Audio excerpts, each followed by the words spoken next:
ನಮಸ್ಕಾರ ವೀಕ್ಷಕರೇ. ವಿದ್ಯಾರ್ಥಿಗಳ ಹೆಸರಿನ ಹಂಗಾಮ ಮುಗಿತಾ ಇದ್ದಂತೆ ಮತ್ತೊಂದು ಹಂಗಾಮ ಶುರುವಾಗಿದೆ. ಪೇಪರ್ ಲೀಕ್ ತಪ್ಪಿಸೋ ಸಲುವಾಗಿ ಲೋಕಸಭೆಯಲ್ಲಿ ಚರ್ಚೆ ಮಾಡಿ ಬಿಲ್ ಪಾಸ್ ಮಾಡೋಣ ಅಂದ್ರೆ ಕಾಂಗ್ರೆಸ್ ನಾಯಕರು ಆರಂಭದಲ್ಲೇ ನೋ ನೋ ಅನ್ನೋ ಮೂಲಕ ಅಡ್ಡಗಾಲು ಹಾಕಿದ್ದಾರೆ. ಇದು ನಿರೀಕ್ಷಿತವೇ ಆದ್ರೂ ದೇಶದ ಜನರೆಲ್ಲ ನೋಡ್ತಾ ಇರುವಾಗ ಅದ್ಯಾವ ಧೈರ್ಯದ ಮೇಲೆ ಈ ರೀತಿ ಡಬಲ್ ಗೇಮ್ ಮಾಡ್ತಾ ಇದ್ದಾರೆ ಅನ್ನೋ ರೀತಿಯ ಚರ್ಚೆಗಳು ಶುರುವಾಗಿದೆ. ಒಂದು ಕಡೆ ಧರ್ಮೇಂದ್ರ ಪ್ರಧಾನ್ ರಾಜೀನಾಮೆ ಕ್ರೆಡಿಟ್ ತಗೊಳ್ಳೋ ಪೈಪೋಟಿ, ಇನ್ನೊಂದು ಕಡೆ ವಿದ್ಯಾರ್ಥಿಗಳ ಪರ ಕೆಲಸಕ್ಕೆ ಅಡ್ಡಿ. ಇದು ಸಾಮಾನ್ಯ ಜ್ಞಾನ ಇರುವವರಿಗೆ ಅಸಮಾಧಾನವನ್ನ ತರಿಸ್ತಾ ಇದೆ. ಈ ರೀತಿ ಮಾಡಿದ್ರೆ ಜನ್ಜಿಗಳಿಗೆ ಗೊತ್ತಾಗೋದಿಲ್ಲ ಅನ್ನೋ ಧೈರ್ಯದ ಮೇಲೆ ಮಾಡ್ತಾ ಇದ್ದಾರಾ ಅನ್ನೋ ಪ್ರಶ್ನೆ ಕೂಡ ಹುಟ್ಟಿದೆ. ಅಲ್ಲದೆ ಯಾಕೆ ಈ ಬಿಲ್ಗೆ ನೋ ಅಂತಿದ್ದಾರೆ, ಇದರ ಹಿಂದೆ ಏನಾದ್ರೂ ಸೀಕ್ರೆಟ್ ಇದೆಯಾ ಅನ್ನೋ ವಿಚಾರಗಳು ಕೂಡ ಹರಿದಾಡ್ತಾ ಇದೆ. ಇದೆಲ್ಲವನ್ನ ಒನ್ ಬೈ ಒನ್ ವಿವರಿಸ್ತಾ ಹೋಗ್ತೀವಿ. ಈ ವಿಡಿಯೋವನ್ನ ತಪ್ಪದೆ ಕೊನೆ ತನಕ ನೋಡಿ. ಅದಕ್ಕೂ ಮುನ್ನ ಮೀಡಿಯಾ ಮಾನ್ಸ್ಟರ್ ಚಾನಲ್ ಅನ್ನ ತಪ್ಪದೆ ಸಬ್ಸ್ಕ್ರೈಬ್ ಮಾಡಿ. ಎಸ್, ಒಂದು ಮಾತನ್ನ ದೇಶದ ಜನರು ಹಲವು ಸಲ ಹೇಳ್ತಾ ಬಂದಿದ್ದಾರೆ. ಇತ್ತೀಚೆಗಂತೂ ಅದು ಇನ್ನೂ ದೊಡ್ಡ ಮಟ್ಟದಲ್ಲಿ ಮಾರ್ದನಿಸ್ತಾ ಇದೆ. ಅದೇನು ಅಂದ್ರೆ ಭಾರತಕ್ಕೆ ಸದ್ಯ ಬೇಕಾಗಿರೋದು ಒಂದು ಒಳ್ಳೆ ವಿಪಕ್ಷ ಅನ್ನೋದು. ಇಷ್ಟು ದಿನ ದೇಶದಲ್ಲಿ ಇಂಥ ಆಡಳಿತ ನೋಡದೇ ಇರೋದ್ರಿಂದ ಅದನ್ನ ನೀಡ್ತಾ ಇರೋ ಬಿಜೆಪಿಯನ್ನ ದೇಶದ ಮುಕ್ಕಾಲುವಾಸಿ ಜನರು ಬೆಂಬಲಿಸ್ತಾ ಇದ್ದಾರೆ. ಅದರ ಅರ್ಥ ಪರ್ಮನೆಂಟ್ ಆಗಿ ಇವರೇ ಇರ್ಲಿ ಅಂತಲ್ಲ, ಇದಕ್ಕಿಂತಲೂ ಬೆಟರ್ ಆಗಿ ಯೋಚಿಸುವ, ಇದಕ್ಕಿಂತಲೂ ಉತ್ತಮ ರೀತಿಯಲ್ಲಿ ಜನರಿಗೆ ಸ್ಪಂದಿಸುವ, ಇದಕ್ಕಿಂತಲೂ ಉನ್ನತ ರಕ್ಷಣೆ ನೀಡುವ ವಿಷನ್ ಇರುವವರಿಗೆ ಖಂಡಿತ ವೇದಿಕೆ ಇದೆ. ಆದ್ರೆ ಆ ರೀತಿಯ ಪಕ್ಷಗಳು ಇಲ್ಲದೆ ಇರೋದೇ ಬಿಜೆಪಿಯನ್ನ ಇನ್ನಷ್ಟು ಗಟ್ಟಿಗೊಳಿಸ್ತಾ ಇದೆ. ಈಗ ಪೇಪರ್ ಲೀಕ್ ತಡೆಗೆ ಬಿಲ್ ತರೋಣ ಅಂದ್ರೆ ಕಾಂಗ್ರೆಸ್ ಅಡ್ಡಗಾಲು ಇಟ್ಟಿದೆ. ಸದನದಲ್ಲಿ ಚರ್ಚೆಗಳು ಸರಿಯಾಗಿ ನಡೆಯದೆ ಗಲಾಟೆ ಗದ್ದಲದಿಂದಲೇ ಸದ್ದು ಮಾಡ್ತಾ ಇದೆ. ಇಷ್ಟಾದ್ರೂ ಪಟ್ಟು ಬಿಡದೆ ಏನಾದ್ರೂ ಒಂದು ಪರಿಣಾಮಕಾರಿ ಕೆಲಸ ಮಾಡೋಣ ಅಂತ ಆಡಳಿತದಲ್ಲಿ ಇರುವವರು ಹೆಜ್ಜೆ ಇಡ್ತಾ ಇದ್ದಾರೆ.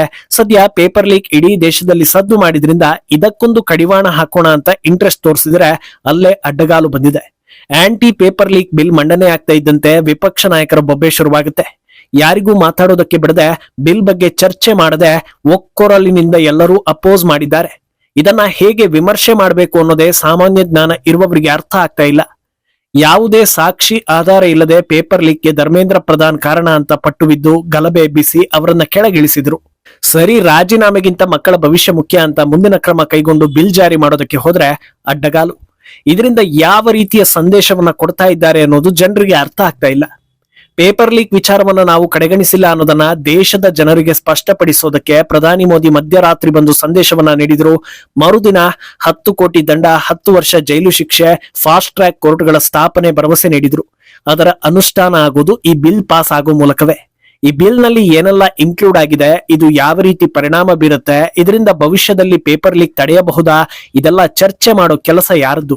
ಬಿಜೆಪಿ ಅಥವಾ ಎನ್ಡಿಎ ಬಿಲ್ ಮಂಡನೆ ಮಾಡಿದ ತಕ್ಷಣ ಅದಕ್ಕೆ ಜೈ ಎನ್ನಿ ಅಂತ ಯಾರು ಕೂಡ ಹೇಳ್ತಾ ಇಲ್ಲ. ಕೊನೆ ಪಕ್ಷ ಅದನ್ನ ಮಂಡನೆ ಮಾಡಿ ಸರಿಯಾಗಿ ವಿವರಿಸೋದಕ್ಕೆ ಬಿಟ್ರೆ ಏನಿದೆ ಏನಿಲ್ಲ ಅನ್ನೋದು ಗೊತ್ತಾಗುತ್ತೆ. ಚರ್ಚೆ ಮಾಡೋದಕ್ಕೆ ಬಿಡದೆ ಅಡ್ಡಗಾಲು ಹಾಕೋ ಮೂಲಕ ದೇಶದ ಜನರಿಗೆ ಇವರು ಕೊಟ್ಟ ಸಂದೇಶವಾದ್ರೂ ಏನು ಅನ್ನೋದು ಅರ್ಥವೇ ಆಗದ ವಿಚಾರವಾಗಿದೆ. ಹಾಗಿದ್ರೆ ಯಾವ ಕಾರಣಕ್ಕೆ ಅಪೋಸ್ ಮಾಡ್ತಾ ಇದ್ದಾರೆ ಅನ್ನೋದನ್ನ ತಿಳಿತಾ ಹೋಗುವಾಗ ಸಿಕ್ಕೋ ಮೊದಲ ರೀಸನ್, ಕ್ರೆಡಿಟ್ ಎನ್ಡಿಎಗೆ ಹೋಗುತ್ತೆ ಅನ್ನೋ ಉತ್ತರ ಸಿಗ್ತಾ ಇದೆ. ಪೇಪರ್ ಲೀಕ್ ಬಗ್ಗೆ ಈ ಲೆವೆಲ್ಗೆ ಸ್ಟ್ರಿಕ್ಟ್ ರೂಲ್ಸ್ ಇದುವರೆಗೂ ಬಂದಿರಲಿಲ್ಲ. ಈಗ ಬಂತು ಅಂದ್ರೆ ಭವಿಷ್ಯದಲ್ಲಿ ಜನರು ಮೋದಿ ಸರ್ಕಾರದ ಅಡಿಯಲ್ಲಿ ಈ ರೀತಿ ನಿರ್ಧಾರವನ್ನ ಕೈಗೊಂಡಿದ್ರು ಅಂತ ಮಾತಾಡಿಕೊಳ್ಳೋ ಹಾಗಾದ್ರೆ ಯಾರಿಗ್ ಸಮಸ್ಯೆ? ಈ ಕಾರಣಕ್ಕೆ ಅಪೋಸ್ ಮಾಡ್ತಾ ಇದ್ದಾರಾ ಅನ್ನೋ ಅನುಮಾನ ಹುಟ್ಟಿದೆ. ಎರಡನೇ ಕಾರಣ, ಈ ಬಿಲ್ ಜಾರಿಯಾದ್ರೆ ಮುಂದಿನ ದಿನಗಳಲ್ಲಿ ಈ ವಿಚಾರದಲ್ಲಿ ಖ್ಯಾತೆ ತೆಗೆಯೋದು ಹೇಗೆ? ಇಷ್ಟು ವರ್ಷಗಳ ಕಾಲ ಜೆನ್ಜಿ ಹೋರಾಟ ಅಂತ ಕನಸು ಕಂಡು ಈಗ ಒಂದು ಹಂತದಲ್ಲಿ ಯಶಸ್ಸು ಸಿಕ್ಕಿದೆ. ಅದು ಪೇಪರ್ ಲೀಕ್ ಕಾರಣಕ್ಕೆ. ಈಗ ಆ ಸಮಸ್ಯೆಗೆ ಬ್ರೇಕ್ ಬಿದ್ರೆ ಮುಂದೆ ರಂಪ ಮಾಡೋದಕ್ಕೆ ಕಾರಣ ಸಿಗೋದಿಲ್ಲ ಅನ್ನೋ ರೀತಿ ಯೋಚಿಸಿ ಅಡ್ಡಗಾಲು ಹಾಕ್ತಾ ಇದ್ದಾರಾ ಅನ್ನೋ ಪ್ರಶ್ನೆ ಕೂಡ ಹುಟ್ಟಿದೆ. ಆದ್ರೆ ಇವರು ಈ ರೀತಿ ಮಾಡೋದನ್ನ ಯುವ ಪೀಳಿಗೆ ನೋಡಿದ್ರೆ ಇವರಿಗೆ ತಾನೇ ಸಮಸ್ಯೆ ಆಗೋದು ಅಂತ ಯೋಚಿಸಿದ್ರೆ ಅಲ್ಲೂ ಕೂಡ ಒಂದು ಧೈರ್ಯ ಇರುವಂತಿದೆ. ಮೊನ್ನೆ ಬೀದಿಗಿಳಿದವರ ಗುಣ ಲಕ್ಷಣಗಳನ್ನ ನೋಡಿದ್ರೆ ಅವ್ರು ಯಾರು ಕೂಡ ಸಾಮಾನ್ಯ ಜ್ಞಾನ ಇರುವವರಂತೆ ಕಾಣಿಸ್ತಾ ಇರ್ಲಿಲ್ಲ. ಅವ್ರು ಆಡ್ತಾ ಇದ್ದ ಮಾತುಗಳು, ಮಾಡ್ತಾ ಇದ್ದ ಕೆಲಸಗಳನ್ನ ನೋಡಿದ್ರೆ ಖಂಡಿತ ಅವರು ಯಾರಿಗೂ ದೇಶದ ಇತಿಹಾಸ ಆಗ್ಲಿ ಅಥವಾ ಪ್ರಸ್ತುತ ಸನ್ನಿವೇಶ ಗೊತ್ತಿರ್ಲಿಕ್ಕಿಲ್ಲ. ಅವರೆಲ್ಲ ಎಲ್ಲಿ ಹೋಗ್ತಾರೆ, ಎಲ್ಲಿ ಬರ್ತಾರೆ ಅನ್ನೋದು ಅವ್ರ ಅಪ್ಪ ಅಮ್ಮಂದ್ರಿಗೆ ಗೊತ್ತಿಲ್ಲ. ಅಂತದ್ರಲ್ಲಿ ಅವರೆಲ್ಲ ಸೆಷನ್ ಬಗ್ಗೆ ತಿಳ್ಕೊಳ್ತಾರ? ಚಾನ್ಸೇ ಇಲ್ಲ. ಸೋಷಿಯಲ್ ಮೀಡಿಯಾದಲ್ಲಿ ಏನೇ ಬಂದ್ರು ಅದನ್ನ ನಂಬಿ ಬೀದಿಗೆ ಬರುವಾಗ ಟೈಮ್ ಸಿಕ್ಕಾಗ ಇನ್ನೇನಾದ್ರೂ ಹೇಳಿ ಬೀದಿಗೆ ಇಳಿಸಿದ್ರೆ ಆಯ್ತು, ಇಲ್ಲಿ ನಡೆಯೋದೆಲ್ಲ ಅವ್ರಿಗೆ ಗೊತ್ತಾಗೋದಿಲ್ಲ ಅನ್ನೋ ಆತ್ಮವಿಶ್ವಾಸದಿಂದ ಈ ರೀತಿ ಮಾಡ್ತಾ ಇರ್ಬೋದಾ ಅನ್ನೋ ಪ್ರಶ್ನೆ ಕೂಡ ಭಾರತದ ಪ್ರಜೆಗಳಲ್ಲಿ ಮೂಡ್ತಾ ಇದೆ. ಆದ್ರೆ ವಿಪಕ್ಷಗಳ ಈ ವರ್ತನೆ ಹಿಂದೆ ಸ್ಫೋಟಕ ಕಾರಣ ಇದೆ ಅನ್ನೋ ವಿಚಾರಗಳು ಕೂಡ ಹರಿದಾಡ್ತಾ ಇದೆ. ಅದೇನು ಅಂದ್ರೆ ಈ ಬಿಲ್ ಬಂದ್ರೆ ಕೋಚಿಂಗ್ ಮಾಫಿಯಾಗೆ ಹೊಡೆತ ಬೀಳುತ್ತೆ, ಅದರಿಂದ ಲಾಭ ಪಡಿತಾ ಇರುವವರಿಗೆ ಬೆನ್ನಿನ ಕೆಳಗಿನ ಭಾಗ ಸುಡುತ್ತೆ ಅನ್ನೋ ರೀತಿ ಚರ್ಚೆಗಳಾಗ್ತಾ ಇದೆ. ಆಲ್ರೆಡಿ ಬಂದಿರೋ ಮಾಹಿತಿಗಳ ಪ್ರಕಾರ ಜಿರಳೆಗಳ ಹೋರಾಟದ ಹೆಸರಿನ ಗಲಭೆಗೆ ಬೆಂಬಲ ತುಂಬಿದ್ದೆ ಕೋಚಿಂಗ್ ಸೆಂಟರ್ಗಳು. ಮೊದಲ 18 ದಿನ ಎಲ್ಲೂ ಕಾಣದ ಯುವಕರು 19ನೇ ದಿನ ಬರೋದ್ರಲ್ಲಿ ಕೋಚಿಂಗ್ ಸೆಂಟರ್ಗಳ ಪಾಲು ಇದೆ. ಅವರು ತಮ್ಮ ತಮ್ಮ ಸೆಂಟರ್ಗಳಿಂದ ಯುವಕರನ್ನ ಕಳಿಸಿದ್ರು ಅನ್ನೋ ಮಾತಿದೆ. ಇದಕ್ಕೆ ಸಾಕ್ಷಿ ಅನ್ನೋ ಹಾಗೆ ಕೆಲ ವಿದ್ಯಾರ್ಥಿಗಳು ನಾವು ಇಂಥ ಕೋಚಿಂಗ್ ಸೆಂಟರ್ ಕಡೆಯಿಂದ ಬಂದಿದ್ವಿ ಅನ್ನೋದನ್ನ ಮಾಧ್ಯಮದ ಮುಂದೆ ಹೇಳಿಕೊಂಡಿದ್ರು.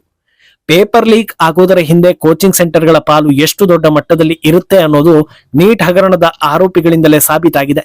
ಅಲ್ಲದೆ ಮೊನ್ನೆಯ ನೀಟ್ ಪೇಪರ್ ಲೀಕ್ ಹಗರಣದ ಪ್ರಮುಖ ಆರೋಪಿ ಮಹಾರಾಷ್ಟ್ರ ಕಾಂಗ್ರೆಸ್ ಎಂಎಲ್ಎ ಅಮಿತ್ ದೇಶ್ಮುಖ್ರ ಅತ್ಯಾಪ್ತ ಅನ್ನೋ ಆರೋಪಗಳು ಬರ್ತಾ ಇದೆ. ಈ ಬಿಲ್ ಜಾರಿಯಾಗಿ ಮೊದಲು ಸಿಕ್ಕವನಿಗೆ 10 ಕೋಟಿ ದಂಡ ಅಂದ್ರೆ ಆತ ನಾನಲ್ಲ ಅಂತ ಹೇಳ್ತಾನೆ, ಇನ್ಯಾರು ಅನ್ನೋದನ್ನ ಬಾಯಿ ಬಿಡ್ಲೇಬೇಕಾದ ಪರಿಸ್ಥಿತಿ ಬರುತ್ತೆ. ಅಲ್ಲದೆ ಇಂಥ ಕೇಸ್ಗಳನ್ನ 3 ತಿಂಗಳಲ್ಲಿ ಮುಗಿಸಿ ತೀರ್ಪು ಬರೋ ವ್ಯವಸ್ಥೆ ಮಾಡ್ತೀವಿ ಅಂತ ಮೋದಿ ಹೇಳಿದ್ದಾರೆ. 3 ತಿಂಗಳಲ್ಲಿ ತನಿಖೆ ಮುಗಿಸ್ಬೇಕು ಅಂದಾಗ ಪೊಲೀಸ್ ಟ್ರೀಟ್ಮೆಂಟ್ ಯಾವ ರೇಂಜ್ನಲ್ಲಿ ಇರುತ್ತೆ ಅನ್ನೋದನ್ನ ಇಮ್ಯಾಜಿನ್ ಮಾಡ್ಕೊಳ್ಳಿ. ಬಾಯಿ ಬಿಡದೆ ಬೇರೆ ದಾರಿಯೇ ಇರೋದಿಲ್ಲ ಅನ್ನುವಾಗ ಇಲಿಗಳ ಹಿಂದಿರೋ ದೊಡ್ಡ ಹೆಗ್ಗಣದ ಹೆಸರು ರಿವೀಲ್ ಆಗ್ಲೇಬೇಕು. ಇವತ್ತು ದೇಶದಲ್ಲಿ ಅತ್ಯಂತ ದುಡ್ಡು ಕೊಡೋ ಮಾಫಿಯಾ ಅಂದ್ರೆ ಅದು ಎಜುಕೇಶನ್, ಇನ್ನೊಂದು ಮೆಡಿಕಲ್. ಈ ನೀಟ್ ಅನ್ನೋದು 2 ಕ್ಯಾಟಗರಿಗೆ ಬರೋ ವಿಚಾರ.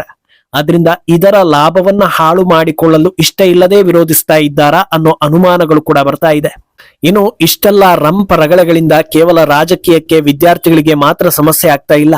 ದೇಶದ ಪ್ರತಿಯೊಬ್ಬ ನಾಗರಿಕನ ತೆರಿಗೆ ಹಣವು ಕೂಡ ವ್ಯರ್ಥವಾಗ್ತಾ ಇದೆ. ಇದನ್ನ ಬೊಬ್ಬೆ ಹೊಡಿತಾ ಇದ್ದ ವಿಪಕ್ಷ ನಾಯಕರಿಗೆ ಸ್ಪೀಕರ್ ಓಂ ಬಿರ್ಲಾ ತಿಳಿಸಿ ಎಚ್ಚರಿಸೋ ಕೆಲಸ ಮಾಡಿದ್ರು.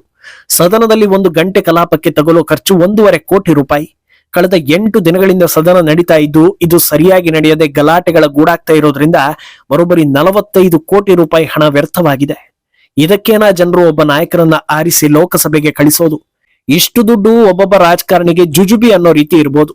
ಆದ್ರೆ ಸಾವಿರಾರು ಜನರ ಜೀವನವನ್ನೇ ಬದಲಿಸುವ, ಸಾವಿರಾರು ಜನರನ್ನ ಬಡತನದಿಂದ ದೂರ ಮಾಡೋ ತಾಕತ್ತು ಈ ಹಣಕ್ಕಿದೆ.